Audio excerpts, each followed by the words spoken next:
Hello guys. So കഴിഞ്ഞ വീഡിയോയിൽ നമ്മൾ ഡിസ്കസ് ചെയ്തു എങ്ങനെയാണ് നല്ലൊരു റോ മെറ്റീരിയൽ നമ്മൾ ഉണ്ടാക്കുന്ന ഒരു പ്രൊഡക്റ്റിൽ നമ്മൾ ഐഡന്റിഫൈ ചെയ്യുക എന്ന്.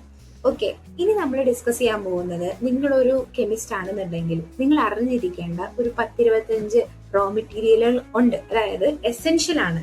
അപ്പൊ നമ്മൾ അത് അറിഞ്ഞു കഴിഞ്ഞാൽ നമുക്ക് അതിന്റെ നല്ല ഓൾട്ടർനേറ്റീവ് ചൂസ് ചെയ്യാൻ പറ്റും, അല്ലെങ്കിൽ നമുക്ക് അതിന് കുറച്ചുകൂടി വീഗൻ ആയിട്ടുള്ള സംഭവങ്ങൾ എടുക്കാൻ പറ്റും, അതിൽ കൂടുതൽ പെർഫോമിംഗ് ആയിട്ടുള്ള റോ മെറ്റീരിയൽസ് ചൂസ് ചെയ്യാൻ പറ്റും.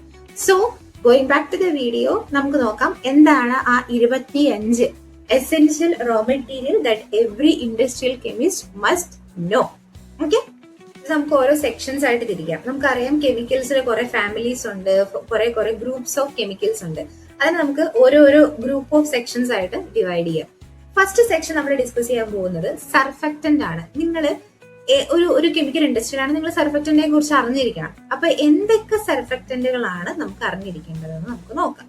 ഓക്കെ, സോ സർഫക്റ്റന്റ് എന്ന് പറഞ്ഞാൽ എന്താ നമുക്കറിയാലോ, ക്ലീൻ ചെയ്യുന്ന സർഫസ് ക്ലീനിങ് ഉള്ളതിനെയാണ് നമ്മൾ സർഫക്റ്റന്റ് എന്ന് പറയുന്നത്. എല്ലാ ക്ലീനിങ് ഫോർമുലേഷനകത്തും ഗ്രീസ് റിമൂവ് ചെയ്യുക, ഡേർട്ട് റിമൂവ് ചെയ്യുക, ഓയിൽ റിമൂവ് ചെയ്യുക, സ്റ്റെയിൻ റിമൂവ് ചെയ്യുക എന്ന് വേണ്ട പല കാര്യങ്ങളിലും ഫംഗ്ഷൻസിൽ നമ്മൾ സർഫക്റ്റന്റ് യൂസ് ചെയ്യുന്നുണ്ട്.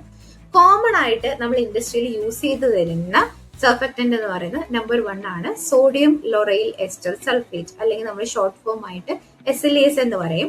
ഇത് നമ്മൾ കൂടുതൽ യൂസ് ചെയ്യുന്നത് ഷാംപൂസിൽ, ഡിഷ് വാഷിംഗ് ലിക്വിഡ്സിനകത്ത്, ലിക്വിഡ് ഡിറ്റർജൻസിനകത്തൊക്കെ നമ്മൾ യൂസ് ചെയ്യുന്നുണ്ട്. എന്തുകൊണ്ട് യൂസ് ചെയ്യുന്നു എന്ന് വെച്ച് കഴിഞ്ഞാൽ ഇത് ഫോമിങ്ങിന് സഹായിക്കുന്നു, അതേപോലെ തന്നെ ഗ്രീസ് റിമൂവ് ചെയ്യുക, ഡേർട്ട് റിമൂവ് ചെയ്യാനെല്ലാം സഹായിക്കുന്നു. Usual function of A surfactant, അത്രേ ഉള്ളൂ. ഇതിലെല്ലാത്തിലും സർഫക്റ്റന്റ് യൂഷ്വൽ ഫംഗ്ഷൻ ആണ്. അതിൽ എക്സ്ട്രാ എന്തെങ്കിലും ഉണ്ടെങ്കിൽ നമുക്ക് ഡിസ്കസ് ചെയ്യാം. സെക്കൻഡ് നമ്പർ 1 ആണ് LABSA, linear alkyl benzene sulphonic acid. Most widely used detergent surfactant ആണ് ഇൻ ദ വേൾഡ്. അപ്പൊ അതിന്റെ പേര് കൊണ്ട് തന്നെ അറിയാം, സൾഫോണിക് ആസിഡ് എന്ന് പറയുമ്പോൾ അത് അസിഡിക് ആണ്. ആൻഡ് ഇത് യൂസ് ചെയ്യുന്നത് ലിക്വിഡ് ഡിറ്റർജൻസില്, ഡിഷ് വാഷിംഗ് പൗഡേഴ്സ്, പൗഡറിന് പൗഡർ ഫോമിൽ നമുക്ക് കിട്ടും. അപ്പോൾ ഡിഷ് വാഷിംഗ് പൗഡേഴ്സിൽ യൂസ് ചെയ്യുന്നുണ്ട്. Cleaning power and cost efficiency ആണ് ഇതിന്റെ മെയിൻ തിങ്. തേർഡ് 1 എന്ന് പറയുന്നത് ആൽഫ ഒലിഫിൻ സൾഫോണേറ്റ്, അല്ലെങ്കിൽ AOS എന്ന് പറയും. ഇത് ഭയങ്കര ഫോമിംഗ് ആണ്. നമ്മൾ ഏത് ഫോർമുലേഷൻ ഇട്ടാൽ നല്ല രീതിയിൽ ഫോം കൊടുക്കും. അതേപോലെ തന്നെ ഹാർഡ് വാട്ടറിൽ, ഇപ്പൊ ബാംഗ്ലൂർ അതുപോലെ മുംബൈ പോലുള്ള മെട്രോപൊളിയൻ സിറ്റീസിനകത്ത് ഹാർഡ് വാട്ടർ ആയിരിക്കും വരുന്നത്. സോ ആ ഹാർഡ് വാട്ടർ വരുമ്പോഴത്തേനും ഹാർഡ് വാട്ടറിൽ ആ ഡിറ്റർജൻസിനെ സ്റ്റെബിലിറ്റി ഉണ്ടാക്കാനും AOS സഹായിക്കും. സോ ഇത് യൂസ് ചെയ്യുന്നത് പേഴ്സണൽ ഡിറ്റർജൻസിന്, പേഴ്സണൽ കെയർ ഫോർമുലേഷൻസിൽ യൂസ് ചെയ്യുന്നുണ്ട്, അതേപോലെ തന്നെ ലിക്വിഡ് ഡിറ്റർജൻസിനകത്തും യൂസ് ചെയ്യുന്നുണ്ട്. ഓക്കെ, ഇതാണ് സാധാരണ ഒരു സർഫക്റ്റന്റ് ആയിട്ട് വരുന്നത്. ഇനി ഇതിന് സർഫക്റ്റന്റിന് പല കാറ്റഗറി ഉണ്ട്, ആനയോണിക്, കാറ്റയോണിക്. അതിൽ പെട്ടെന്ന് പറഞ്ഞു പോവാം. നോൺ അയോണിക് സർഫക്റ്റന്റ്, ഇതിപ്പോ നമ്മൾ ഡിസ്കസ് ചെയ്ത SLAS എന്ന് പറയുന്ന ആനയോണിക് ആണ്. അപ്പൊ നമുക്ക് നോൺ അയോണിക് സർഫക്റ്റന്റിന്റെ നെക്സ്റ്റ് കാറ്റഗറിയാണ് നോൺ അയോണിക് സർഫക്റ്റന്റ്. സർഫക്റ്റന്റിന്റെ തന്നെയുള്ള ഒരു സബ് കാറ്റഗറിയാണ് നോൺ അയോണിക് സർഫക്റ്റന്റ് എന്ന് പറയുന്നത്. ഇത് എക്സ്ട്രീംലി യൂസ്ഫുൾ ആണ് because it is stable in hard water. അപ്പൊ നമ്മൾ ഫോർമുലേറ്റ് ചെയ്യുമ്പോൾ നമ്മൾ കൂടുതലും എല്ലാ വാട്ടറിലും സ്റ്റേബിൾ ആവാനായിട്ട് നോക്കും. അതായത് ഹാർഡ് വാട്ടറിൽ പതയുക എന്ന് പറഞ്ഞാൽ കുറച്ച് ബുദ്ധിമുട്ടുള്ള കാര്യമാണ്. നമ്മൾ കൂടുതലും മെഷീൻസ് ഒക്കെ യൂസ് ചെയ്യുമ്പോഴത്തേനും സോഫ്റ്റ് വാട്ടർ നമ്മൾ യൂസ് ചെയ്യത്തില്ല, ഹാർഡ് വാട്ടറേ നമ്മൾ യൂസ് ചെയ്യത്തില്ല. അപ്പൊ ഹാർഡ് വാട്ടറിൽ എന്തുണ്ടാവണം, ഫോമിങ് ഉണ്ടാവണം. അപ്പോൾ അത് മറ്റു കെമിക്കലുമായിട്ട് കോമ്പാക്റ്റബിൾ ആവണം. അപ്പൊ അങ്ങനെയായിട്ട് നമ്മൾ കൂടുതൽ യൂസ് ചെയ്യുന്നതാണ് നോൺ അയോണിക് സർഫക്റ്റന്റ് എന്ന് പറയുന്നത്. അതിലുള്ള കാറ്റഗറിയാണ് ആൽക്കഹോൾ ഇതോക്സിലേറ്റ് എന്ന് പറയും. ആൽക്കഹോൾ ഇതോക്സിലേറ്റ് എന്ന് പറഞ്ഞു കഴിഞ്ഞാൽ ഒത്തിരി ഉണ്ട്. Linear alcohol ethoxylate 7 molecule, 3 molecule, 10 molecules എന്നൊക്കെ പറഞ്ഞ ഒത്തിരി കാറ്റഗറി ഉണ്ട്. അതിന്റെ കോമൺ കാറ്റഗറി മാത്രമാണ് നമ്മൾ പറഞ്ഞു പോകുന്നത് ആൽക്കഹോൾ ഇതോക്സിലേറ്റ്. ഇത് നമ്മൾ യൂസ് ചെയ്യുന്നത് industrial degreasers, laundry degreasers, textile wetting agents എന്നുള്ള കെമിക്കൽസിനകത്താണ് നമ്മൾ കൂടുതലും ഈ ആൽക്കഹോൾ ഇതോക്സിലേറ്റുകൾ യൂസ് ചെയ്യുന്നത്. ഭയങ്കര ഓയിൽ റിമൂവിങ് എക്സലന്റ് പ്രോപ്പർട്ടി ഉണ്ട്, അതേപോലെ തന്നെ എമൾസിഫിക്കേഷനും ഭയങ്കര അടിപൊളിയാണ്. Then next 1 is fatty alcohol ethoxylate. ഇതോക്സിലേറ്റിൽ തന്നെ ഒരു കാറ്റഗറിയാണ് ഫാറ്റി ആൽക്കഹോൾ ഇതോക്സിലേറ്റ് എന്ന് പറയുന്നത്. വെറ്റിംഗ് ഏജന്റ് ആയിട്ടും അതുപോലെ എമൾസിഫയേഴ്സ് ആയിട്ടും നമ്മളിത് യൂസ് ചെയ്യുന്നു. ദെൻ നെക്സ്റ്റ് തിങ്, അപ്പൊ സർഫക്റ്റന്റ് കാറ്റഗറി കഴിഞ്ഞു. നെക്സ്റ്റ് കാറ്റഗറിയാണ് ബിൽഡേഴ്സ് ആൻഡ് വാട്ടർ കണ്ടീഷണേഴ്സ് എന്ന് പറയുന്നത്.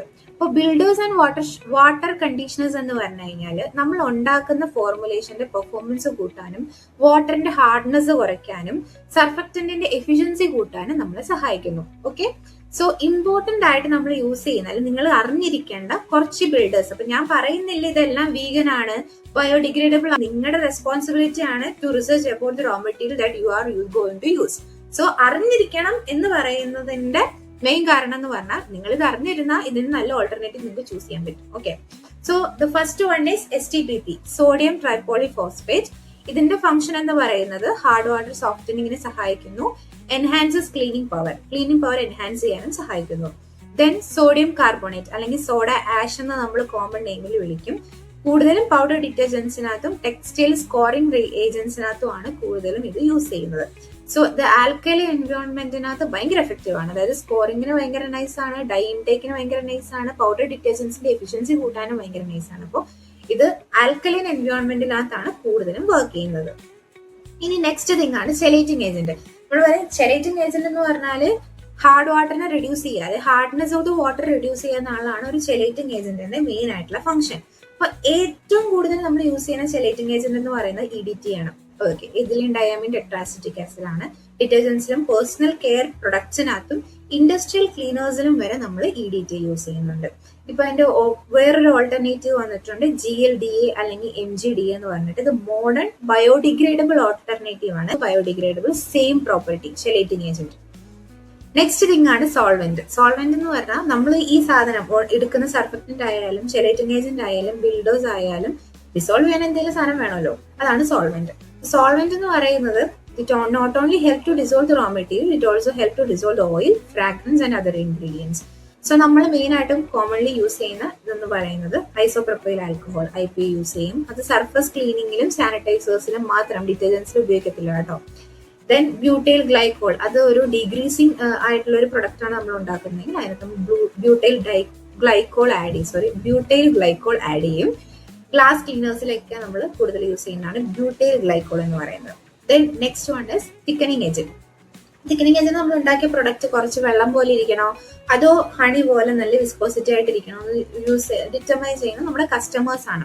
ഇപ്പൊ ലിക്വിഡ് ഡിറ്റർജൻസിനാണെങ്കിൽ കുറച്ച് വിസ്കസ് ആയിട്ട് ഇരിക്കാനാണ് കൂടുതൽ ആൾക്കാരും പ്രിഫർ ചെയ്യുന്നത്. സോ തിക്കനിങ് ഏജൻസ് ആയിട്ട് നമ്മൾ യൂസ് ചെയ്യുന്നതാണ് ഉപ്പ്, സോഡിയം ക്ലോറൈഡ്, കോമൺ സോൾട്ട്. അപ്പൊ ഉപ്പിട്ട് കഴിഞ്ഞാൽ ഷാംപൂ, ഡിഷ് വാഷിംഗ് ഫോർമുലേഷനകത്തെല്ലാം നമ്മൾ എന്ത് ചെയ്യണം, തിക്നെസ് കൂട്ടാനായിട്ട് സഹായിക്കും. അതേപോലെ തന്നെ നമ്മൾ തിക്നെസ് കൂട്ടാൻ യൂസ് ചെയ്യുന്നതാണ് സാൻഡാൻ ഗം, അതുപോലെ കാർബോമേഴ്സ് ഒക്കെ കോസ്മെറ്റിക് ഫോർമുലേഷൻസിനകത്ത് വാസ്റ്റ് വെറൈറ്റി ആയിട്ട് കാണാൻ പറ്റുന്ന സംഭവമാണ് കാർബോമർ, സാൻഡാൻ ഗം ഒക്കെ. ഓക്കെ, ദെൻ പിന്നെ നമ്മളുള്ളതാണ് ടെക്സ്റ്റൈൽ പ്രീ ട്രീറ്റ്മെന്റ് ഓക്സിലറീസിൽ വരുന്ന കുറച്ച് കാര്യങ്ങളാണ് സിലിക്കോൺ സോഫ്റ്റ്നർ. സിലിക്കോൺ സോഫ്റ്റ്നർ എന്ന് പറയുമ്പോൾ നമ്മൾ കംഫർട്ട് പോലത്തെ സോഫ്റ്റ്നേഴ്സ് അല്ല, ഫാബ്രിക് സോഫ്റ്റ്നേഴ്സും അതിൽ ഇൻക്ലൂഡഡ് ആണ്. അപ്പൊ അതിൽ നമ്മൾ യൂസ് ചെയ്യുന്ന ചില സോഫ്റ്റ്നേഴ്സ് ഉണ്ട്. അത് കാറ്റോണിക്, ആനയോണിക് സംഭവങ്ങളിലെ എല്ലാ കാറ്റഗറീസിലും വരും. Then next thing is wetting agent. Wetting agent എന്ന് പറഞ്ഞാൽ അതിലെ പേര് പറയുന്ന പോലെ തന്നെ നമ്മൾ ചില ഡ്രസ്സുകളൊക്കെ കെമിക്കലുകൾ ആഡ് ചെയ്യുമ്പോൾ ബബിള് പോലെ മേലങ്ങ് പൊങ്ങി കിടക്കും. സോ അതിന് വെറ്റിംഗ് പ്രോപ്പർട്ടി കുറയുമെന്ന് പറയാം. കൂടുതൽ നമ്മൾ ഇൻഡസ്ട്രിയൽ ആയിട്ടുള്ള കെമിക്കൽസിനകത്തും വളരെ ഇമ്പോർട്ടന്റ് ആയിട്ടുള്ള ഒരു പ്രോപ്പർട്ടിയാണ് വെറ്റിംഗ് പ്രോപ്പർട്ടി ഇംപ്രൂവ് ചെയ്യുക എന്ന് പറയുന്നത്. വിത്തിൻ സെക്കൻഡ്സിനുള്ളിൽ നമ്മൾ ഉണ്ടാക്കുന്ന പ്രൊഡക്റ്റ് ഡിസോൾവ് ചെയ്ത് ഫാബ്രിക്കിലേക്ക് അബ്സോർബ് ആവുക എന്ന് പറയുന്നത് ഭയങ്കര നല്ലൊരു പ്രോപ്പർട്ടിയാണ്. സോ വെറ്റിംഗ് ഏജന്റ് നമ്മൾ യൂസ് ചെയ്യും, ഡിസ്പേഴ്സിംഗ് ഏജൻസി യൂസ് ചെയ്യും. ഈ വെറ്റിംഗ് ഏജന്റ്, ഡിസ്പേഴ്സിംഗ് ഏജന്റ് എന്ന് പറയുന്നത് പല കാറ്റഗറീസിൽ വരുന്ന ആൾക്കാരാണ് കേട്ടോ. അപ്പൊ അത് നിങ്ങൾ അറിഞ്ഞിരിക്കണം. അതിൽ പല വാസ്റ്റ് വെറൈറ്റീസ് നിങ്ങളുണ്ട്, അതിലേക്ക് ഡീപ് ഡൈവ് ഞാൻ ചെയ്യുന്നില്ല. ദെൻ സ്പെഷ്യലി ആയിട്ട് നമ്മൾ ആഡ് ചെയ്യുന്ന ചില അഡിക്റ്റീവുകൾ, അതായത് ഇപ്പോ ഡിറ്റർജൻസ് ആണെന്നുണ്ടെങ്കിൽ നമ്മൾ ഒപ്റ്റിക്കൽ ബ്രൈറ്റ്നേഴ്സ് ആഡ് ചെയ്യും. ഓക്കെ, അതുപോലെ ലോണ്ടറി ഡിറ്റർജൻസിൽ ആഡ് ചെയ്യുന്ന വേറൊരു സംഭവമാണ് എന്ന് പറയുന്നത് എൻസൈം നമ്മൾ കൂടുതൽ ആഡ് ചെയ്യും. കാരണം അത് പ്രോട്ടീനും സ്റ്റാർച്ചും ഫാറ്റ്സിനൊക്കെ റിമൂവ് ചെയ്യാനായിട്ട് സഹായിക്കുന്നതാണ് enzyme.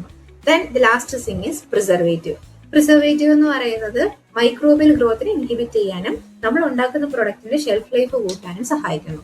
So preservative is the other thing. പിന്നെ നമ്മൾ കൂടുതലും യൂസ് ചെയ്യുന്ന അറിഞ്ഞിരിക്കേണ്ട മറ്റൊന്ന് പറഞ്ഞാൽ pH കൺട്രോളിങ് കെമിക്കൽസ് ആണ്. നമ്മൾ pH ഇപ്പോൾ ആൽക്കലൈൻ pHനകത്താണ് കൂടുതൽ ഡിറ്റർജൻസും എഫക്റ്റീവ് ആവുക എന്ന് പറയും. അല്ലെങ്കിൽ ന്യൂട്രൽ pHൽ എഫക്റ്റീവ് ആവുന്ന സർഫക്റ്റൻസും ഉണ്ട്. സോ ആ pHനെ നമ്മൾ എങ്ങനെ കൺട്രോൾ ചെയ്ത് നിർത്തുക എന്നുള്ളതാണ് നമ്മൾ നോക്കുന്നത്. അപ്പോൾ മേ ബി നമുക്ക് pH കൂട്ടണം എന്നുണ്ടെങ്കിൽ അത് ആൽക്കലൈൻ ആകുമ്പോൾ നമ്മൾ കോസ്റ്റിക് സോഡയോ അല്ലാന്നുണ്ടെങ്കിൽ ലൈയോ യൂസ് ചെയ്യും. അതല്ല നമുക്ക് അതിന്റെ pH കുറയ്ക്കണം, അതിന് ആസിഡിക് ആയിട്ടുള്ള സിട്രിക് ആസിഡ് യൂസ് ചെയ്യും. അപ്പൊ അങ്ങനെയുള്ള കാര്യങ്ങൾ നിങ്ങൾ അറിഞ്ഞിരിക്കണം. ഇനി നിങ്ങൾ ഉണ്ടാക്കുന്ന സാധനത്തിനകത്ത് ഉണ്ടാക്കിയാൽ മാത്രം പോരല്ലോ, നമുക്ക് യൂസ് ചെയ്യണമെങ്കിൽ അതിന് കുറച്ച് മണവും കുറച്ച് കളറൊക്കെ വേണം. സോ നമ്മൾ അതിന് ഫ്രാഗ്രൻസ് ഓയില്, കളറൻസ്, അതുപോലെ പെർലൈസിങ് ഏജന്റ് എന്ന് പറഞ്ഞാൽ നമുക്ക് ആ ഒരു പേളി എഫക്ട് വരുന്നത്, നമ്മളിപ്പോ ഈ ഫേസ് വാഷിലൊക്കെ എടുത്ത് നോക്കി നിങ്ങൾക്ക് മനസ്സിലാക്കാൻ പറ്റും, നമ്മൾ നല്ല ഗ്ലേസിങ് ആയിട്ടൊക്കെ ഇരിക്കും. അപ്പൊ അതാണ് പെർലൈസിങ് ഏജന്റ് ആഡ് ചെയ്യുക. പിന്നെ ഫോം ബൂസ്റ്റേഴ്സ്, ഫോം കുറച്ചുകൂടി ബൂസ്റ്റ് ചെയ്ത് നല്ല പത കിട്ടാൻ വേണ്ടിയിട്ട് ഫോം ബൂസ്റ്റേഴ്സ് ആഡ് ചെയ്യണം. ഇതെല്ലാമാണ് കൂടുതലും നമ്മൾ യൂസ് ചെയ്യുന്നത്. സോ നിങ്ങളിപ്പോ ഒരു ഇന്റേൺ ആണ്, അല്ലാന്നുണ്ടെങ്കിൽ നിങ്ങളൊരു കെമിക്കൽ പ്രൊഡക്റ്റ് ഉണ്ടാക്കാൻ ആഗ്രഹിക്കുന്ന ഒരാളാണെന്നുണ്ടെങ്കിൽ ഇതെല്ലാം ബേസിക്കലി നിങ്ങൾക്ക് അറിഞ്ഞിരിക്കേണ്ട കാര്യങ്ങളാണ്. ഇതെല്ലാം വീഗൻ ആണെന്നോ എല്ലാം ബയോഡിഗ്രേഡബിൾ ആണെന്നോ ഞാൻ ഒരിക്കലും പറയില്ല. കുറച്ചുകൂടി നല്ല ഓൾട്ടർനേറ്റീവ്സ് ഇപ്പോഴും നമ്മളുടെ ഇൻഡസ്ട്രിയിൽ വരുന്നുണ്ട്, എക്സിസ്റ്റിംഗും ആണ്. സോ അത് നിങ്ങൾ നന്നായിട്ട് ചൂസ് ചെയ്യുക. സോ ഇപ്പോ വീഡിയോയിൽ നമ്മൾ ഇത്ര പറയുന്നുള്ളൂ. ഇനി അപ്കമിങ് വീഡിയോസിനകത്ത് നമ്മൾ ഇതിൽ കൂടുതൽ കാര്യങ്ങൾ ഡിസ്കസ് ചെയ്യുന്നതായിരിക്കും. Stay tune. Bye bye.